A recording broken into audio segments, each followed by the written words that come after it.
Buenas compañeros, hoy vamos a presentar el tema de Right Scores del curso de logística de la cadena de valor 1, realizado por los estudiantes Kenneth Esquivel, Yulisa Salazar y mi persona, Dani Jiménez. La metodología de Right Scores se basa en una serie de métricas y objetivos a cumplir para llevar a cabo con efectividad la aplicación de la estrategia de rendimiento de la cadena de suministro. Dichas métricas van a ser nombradas y explicadas a lo largo de la presentación, aunque previamente es necesario exponer tanto la diferencia como una serie de características que estos, tanto métricas como objetivos, deben cumplir antes de ser aplicados en la cadena de suministro. Para explicar la diferencia entre las métricas y objetivos, Frasel explica lo siguiente. Las métricas son la dimensión de la medición. Los objetivos son los objetivos numéricos. Con esto se comprende que para establecer un objetivo, primero se debe definir las métricas con las que se va a medir el mismo. Las características más importantes a cumplir para las métricas se basan en 6 pautas que son ser significativas, controlables, fácilmente comprensibles, estar alineadas, ser coherentes y que abarquen las actividades que se están midiendo. Entonces, para ser significativo, esto representa manejar una cantidad adecuada de métricas que logre darle a cada una la influencia necesaria para ser realmente relevante. Frasel, en su libro llamado Estrategia de la cadena de suministro, recomienda no usar más de 7. Si la métrica no cambia ningún comportamiento o no influye en alguna decisión, esta no es significativa. Para ser controlable, las métricas deben ser influenciables por las personas responsables de la misma, es decir, que dicho encargado pueda controlar e influenciar en ellas. Por otra parte, una métrica comprensible debe ser simple y fácil de explicar. Así se simplifica su aplicación donde sea necesario. Seguidamente, las métricas deben permitir un alineamiento entre diversos factores, como lo son los objetivos de la cadena de suministro entre sí y con el negocio, y ser alineados con posibles métricas que permitan evaluaciones comparativas.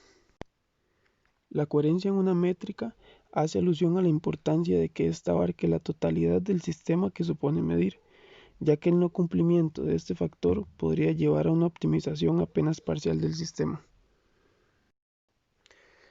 Ahora es necesario explicar las características más importantes para lograr la efectividad en los objetivos establecidos para mejorar el rendimiento de la cadena de suministro, los cuales serían ser razonablemente alcanzables y ser motivacionales. Entonces, el tema de un objetivo alcanzable se basa en la posibilidad de éxito que éste proporciona y el lapso de tiempo en el cual se ha establecido, ya que si los factores no se determinan de una manera proporcional, se pierde la posibilidad de logro y con ello la motivación de llevarlo a cabo. Además, esta última debe ir basada en una meta de rendimiento que incremente la productividad y funcione para el equipo con quien se trabaja. El cuadro de indicadores de la cadena de suministro es donde se desarrolla e implementa el conjunto de métricas y objetivos que cumplen con todos los criterios anteriormente descritos. Para ello es importante tener presente varias cosas. En primera instancia, el cuadro de indicadores está organizado de acuerdo con una cultura de liderazgo de servicio, alineando las métricas con la cultura corporativa del cliente. Las métricas están organizadas en 3 bloques. La primera es dirigida a los empleados, para reflejar el deseo de brindarles un excelente lugar para trabajar. La segunda son las métricas orientadas al cliente, que estas son para reflejar el deseo de brindar un excelente servicio. Y por último, las métricas que van dirigidas a los accionistas, para reflejar el deseo de servir con un alto rendimiento en relación con su riesgo. El cuadro de indicadores abarca cada una de las actividades de la cadena de suministro y culmina en métricas resumidas que unen el funcionamiento y las motivaciones de la cadena. Además, se incorpora la puntuación de práctica para cada actividad de la cadena de suministro. Esto debido a que si un equipo tiene malas prácticas, su desempeño las reflejará, así como si un equipo tiene excelentes prácticas, su desempeño las reflejará.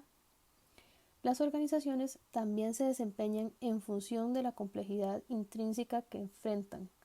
Los objetivos de rendimiento del right chain se ajustan en consecuencia.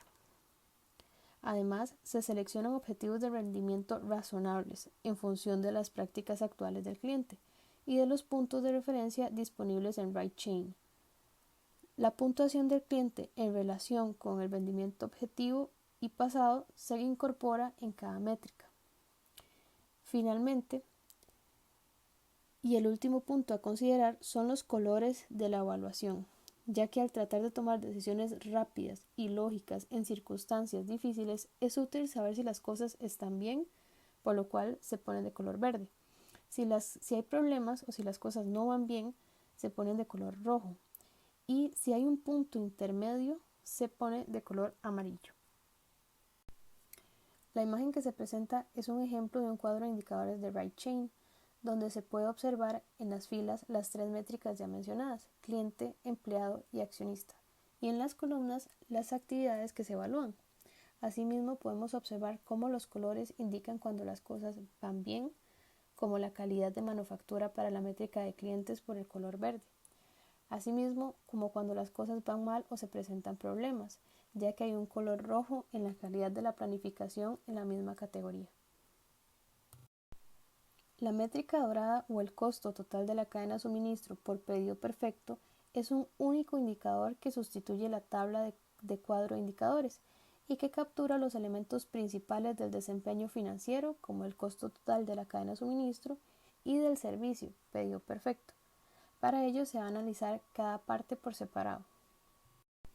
El costo total de la cadena de suministro incorpora ingresos, gastos y capital de desempeño financiero. Como se observa en el diagrama, esto es muy amplio, ya que para poder determinar el costo total de la cadena, antes se debe contar con muchas variables que logren canalizar toda la información. Por ejemplo, para poder calcular el costo total de la cadena de suministro, se debe sumar el costo logístico total más el costo de la política de inventario. A su vez, para obtener el costo logístico total, se debe sumar el costo total de transporte más el costo total de almacenamiento. Y el costo total de transporte se obtiene sumando el costo de transporte de entrada más el costo de transporte de salida. Asimismo, si nos fijamos para el costo de la política de inventario, este se subdivide en varias categorías, culminando en el factor de escasez, que este es el porcentaje del precio de venta perdido cuando la demanda no se puede satisfacer. La siguiente tabla es un ejemplo del costo total calculado para uno de los minoristas más grandes del mundo. En las filas se encuentran las ubicaciones de sus centros de distribución y en las columnas los rubros ya mencionados, como transporte inicial, transporte de salida, costo de almacenamiento, costo de política de almacenamiento, entre otros, para al final obtener un costo total de $6.265.912. Lo mismo sucede para este ejemplo de una cadena de suministro de atención médica global, donde la única diferencia es que lo segmentan por regiones principales para obtener el costo total de la cadena de suministro en dicha región. Como se observa, se toma en cuenta los mismos rubros. Ahora, el otro rubro a analizar de la métrica dorada es el porcentaje de pedido perfecto. Para ello, se debe considerar el enfoque de medición correcto. En este caso es la orden o el pedido. Todo aquel vínculo y entregable común de servicio al cliente, planificación de inventario, fabricación, adquisición, transporte y almacenamiento es un pedido. Otro aspecto a considerar es el estándar. Este tiene que ser la perfección. De lo contrario, no produciría mejoras. Para determinar que una orden fue perfecta, se debe contar o se debe cumplir con 9 categorías. Estas son: que el pedido ingresó perfectamente, que es exactamente lo que el cliente quería por los medios que el cliente deseaba, que fue perfectamente rellenable, con la cantidad exacta de cada artículo disponible para entrega dentro de la ventana de entrega especificada por el cliente, que es perfectamente escogido, con las cantidades correctas de los artículos correctos, que fue perfectamente empaquetado, con el embalaje y etiquetado designados por el cliente.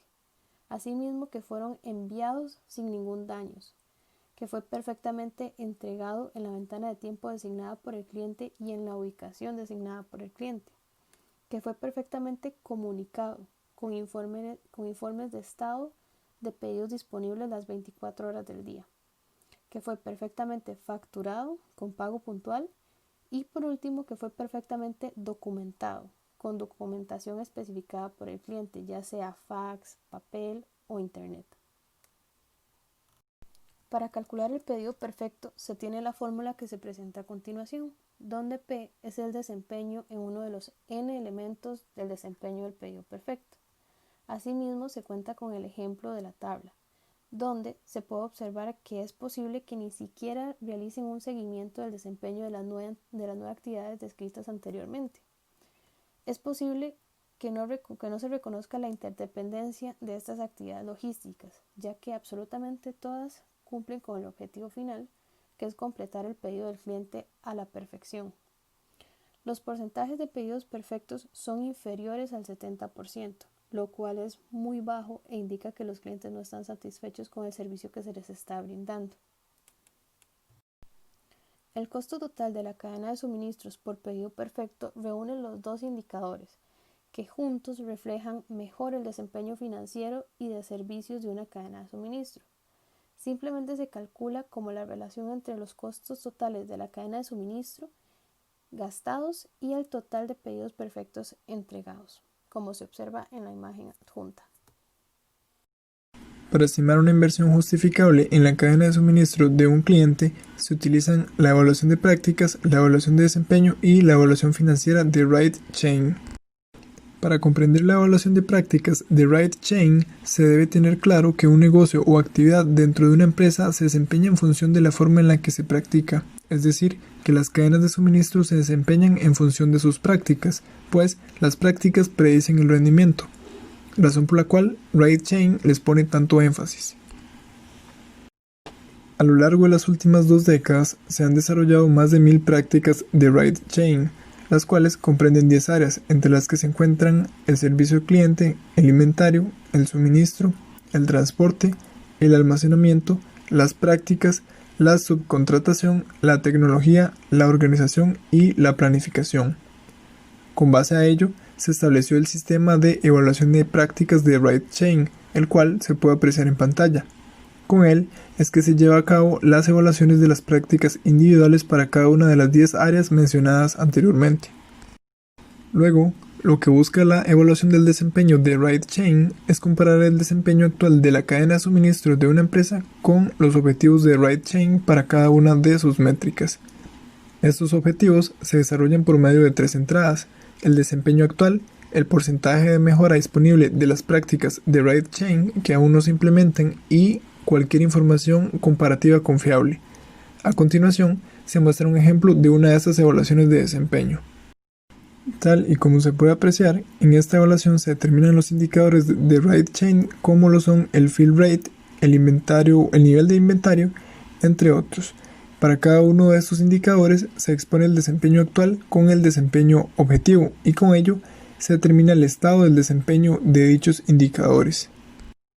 Por su parte, la evaluación financiera de Right Chain convierte el análisis de sus brechas de desempeño en datos financieros, al calcular el impacto en términos de finanzas de los cierres de las brechas, y con ello lograr determinar la inversión justificable de la cadena de suministro, tal y como se realiza en el ejemplo expuesto, en donde se determina el costo total de la cadena de suministro.